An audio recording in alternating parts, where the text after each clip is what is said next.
Hello, आपका मेरे YouTube channel में बहुत बहुत स्वागत है। तो हम सैम्पल पेपर सॉल्व कर रहे हैं और आज हम इसका थर्ड क्वेश्चन करेंगे। फर्स्ट और सेकंड क्वेश्चन मैंने सॉल्व कर दिया है, उसकी वीडियो मैंने बना दी है, आप जाके देख लेना। तो इस क्वेश्चन को करते हैं। तो क्वेश्चन में क्या दे रखा है, ये क्वेश्चन है और ये इसकी फिगर है। From a point P, two tangents PA and PB are draw to a circle. Circle में ये सी से मतलब सर्कल का सिंबल है और ये O सेंटर के बारे में बता रहा है, R रेडियस के बारे में बता रहा है। If OP equals to 2R then find angle APB। What type of triangle is APB। तो यहाँ पे बोला है कि P से हम दो टेंजेंट्स ड्रॉ कर रहे हैं, P एंड PB। OP के बीच का गैप 2R दे रखा है और हमें ये वाला एंगल फाइंड करना है। तो यहाँ पे सबसे पहले हम क्या करेंगे, सबसे पहले हम ये वाला एंगल फाइंड करेंगे और फिर हम इस वाले एंगल को फाइंड करेंगे और फिर हम उसको सम कर देंगे। ठीक है। और इस क्वेश्चन में हम दो थ्योरम्स का यूज़ करेंगे जो सर्कल के चैप्टर से हैं, क्योंकि ये क्वेश्चन भी सर्कल के चैप्टर से ही है।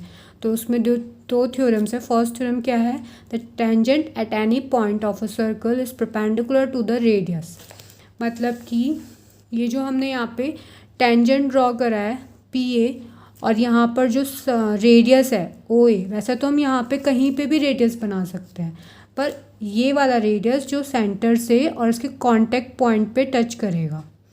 सर्कल कांटेक्ट पॉइंट क्या होता है, जिस पे ये लाइन सर्कल को टच करती है। तो ये जो इस पर हम रेडियस ड्रॉ करेंगे वो इस टेंजेंट पे परपेंडिकुलर होगा, मतलब ये वाला एंगल 90 होगा। ठीक है। और जो सेकंड वाला थ्योरम है वो क्या है, the length of a tangent draw from an external point to a circle are equal. मतलब ये जो एक्सटर्नल पॉइंट P है, मतलब ये सर्कल से बाहर है इसलिए एक्सटर्नल पॉइंट बोला जा रहा है। इससे जो हमने ये दो टेंजेंट्स ड्रॉ कर रहे हैं ये इक्वल होते हैं। ठीक है। तो सबसे पहले हम क्या करते हैं कि अब हमें पता चल गया कि ये 90 है, मतलब जो APO ये वाला जो ट्रायंगल है वो राइट ट्रायंगल होगा। ठीक है, राइट ट्रायंगल होगा और यहाँ पर हमें दो मेज़रमेंट दे रखी हैं, ये OAR और OP 2R। ठीक है, ये 90 है, इसका मतलब है कि ये क्या होगा, OP हाइपोटेनस होगा और ये थीटा है, ये एंगल है, इसका मतलब कि जो OA होगा वो परपेंडिकुलर होगा। तो हम यहाँ पे जो ट्रिग्नोमेट्री रेशियो है साइन थीटा उसका यूज़ कर सकते हैं। ठीक है, तो फिर आगे सॉल्व करते हैं। तो उस फिगर में जो राइट ट्रायंगल हमारा बन रहा था उसको मैंने यहाँ पे ड्रॉ कर लिया है आपको आगे की कैलकुलेशन दिखाने के लिए। तो वहाँ पे ये 90 था, ये रेडियस है, ये टेंजेंट है, तो ये 90 डिग्री था और यहाँ पे मैंने ये थीटा एज्यूम किया हुआ है। आप कुछ भी ले सकते हैं, आप कोई भी सिंबल ले सकते हैं यहाँ पे थीटा की जगह पे। ये हो गया। अब इसके बाद यहाँ पे हम इन ट्रायंगल APO यहाँ पे हम साइन थीटा यूज़ करेंगे। साइन थीटा इक्वल्स टू क्या होता है, परपेंडिकुलर अपॉन हाइपोटेनस। तो परपेंडिकुलर क्या है, जो एंगल हमें फाइंड करना होता है उसके सामने वाली जो साइड होती है वो परपेंडिकुलर होता है। इसका मतलब है कि यहाँ पे R परपेंडिकुलर है और हाइपोटेनस कितना है, 2R। ठीक है, R से R कैंसिल हो जाएगा, साइन थीटा इक्वल्स टू कितना आ जाएगा, 1/2। और साइन में 1/2 किसकी वैल्यू होती है, साइन 30 की। ठीक है, तो ये साइन थीटा हो जाएगा। आप कंपेयर करेंगे अगर हम वैल्यूज़ को तो थीटा इक्वल्स टू 30 डिग्री आ जाएगा। इसका मतलब है कि इसकी वैल्यू 30 डिग्री आ गई है।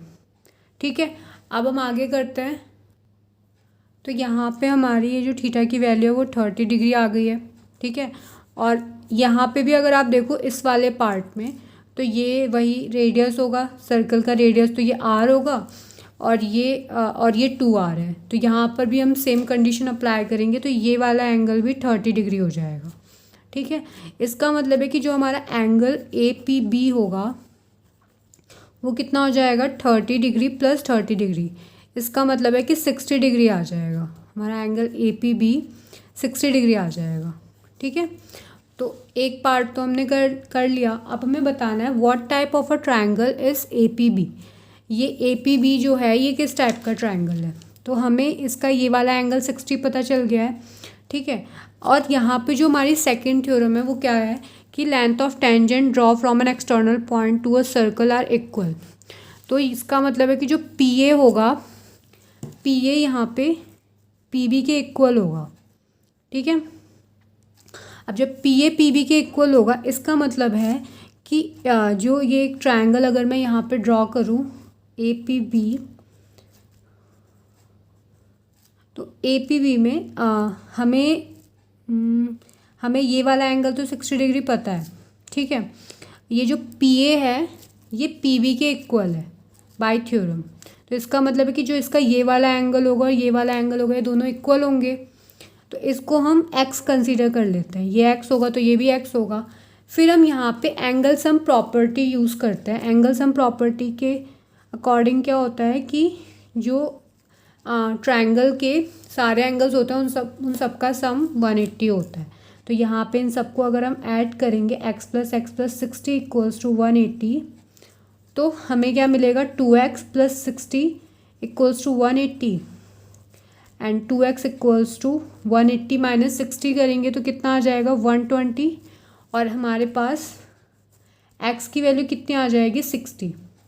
इसका मतलब है कि ये वाला एंगल भी 60 है और ये वाला एंगल भी 60 है। इसका मतलब है कि हमारे सारे एंगल 60 हैं। और ऐसा किस ट्रायंगल में होता है, इक्विलेटरल ट्रायंगल में।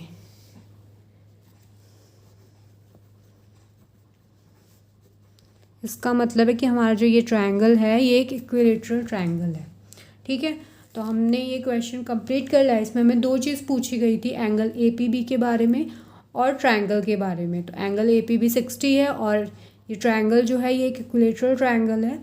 तो हमारा ये क्वेश्चन कंप्लीट हो गया है, ठीक है। फिर मिलते हैं नेक्स्ट वीडियो में। Thank you.